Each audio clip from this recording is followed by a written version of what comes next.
Hello, it's me human being.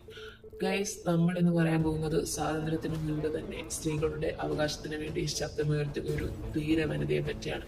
സ്ത്രീകൾ വീടുകളുടെ ഉള്ളിൽ ഒതുങ്ങിക്കൂടിയിരുന്ന കാലത്ത് പൊളിറ്റിക്കൽ രംഗത്ത് വലിയ സ്വാധീനം ഉയർത്തിയ ഒരു വ്യക്തി. സിവിൽ ഡിസൊബീഡിയൻസിന്റെ ഭാഗമായുണ്ടായ സത്യാഗ്രഹത്തിൽ ദേശ് സേവിക സംഘത്തിന്റെ ഫസ്റ്റ് ബാച്ചിന് നേതൃത്വം നൽകി. ഗുജറാത്തിലെ സൂരറ്റിൽ നിന്ന് ഒരു lady boss. Yes, it's about Hansa Mehta. ഇന്ത്യയിലെ സ്ത്രീകളുടെ അവകാശത്തിന് വേണ്ടി ശബ്ദം ഉയർത്തിയ ധീര വനിത, ദ ലെജൻഡറി ഫെമിനിസ്റ്റ്. ഇന്ത്യയിലെ ഫസ്റ്റ് കോൺസ്റ്റിറ്റ്യൂന്റ് അസംബ്ലി അംഗം, ഓൾ ഇന്ത്യ വുമൺ കോൺഫറൻസിന്റെ പ്രസിഡന്റ്, യൂണിവേഴ്സിറ്റി ഗ്രാൻഡ് കമ്മിറ്റി അംഗമായി പ്രവർത്തിച്ചു. ഫണ്ടമെന്റൽ റൈറ്റിന്റെ സബ് കമ്മിറ്റി ഭാഗമായിട്ട് നിൽക്കുമ്പോൾ സ്ത്രീകളുടെ വോട്ടവകാശം ഉറപ്പാക്കി. 1948 ഹൻസ മേത്തയെ ഇന്ത്യയുടെ റെപ്രസെന്റേറ്റീവായി യുഎന്നിന്റെ ഹ്യൂമൻ റൈറ്റ് കമ്മീഷനിൽ നിയമിച്ചു. ആക്ച്വലി ഇത് മറ്റൊരു മാറ്റത്തിന് കാരണമായി.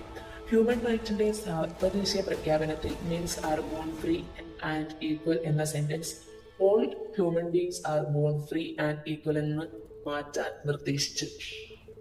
ഇത് ചരിത്രപരമായ വലിയ മുന്നേറ്റത്തിന്റെ മാറ്റമായിരുന്നു.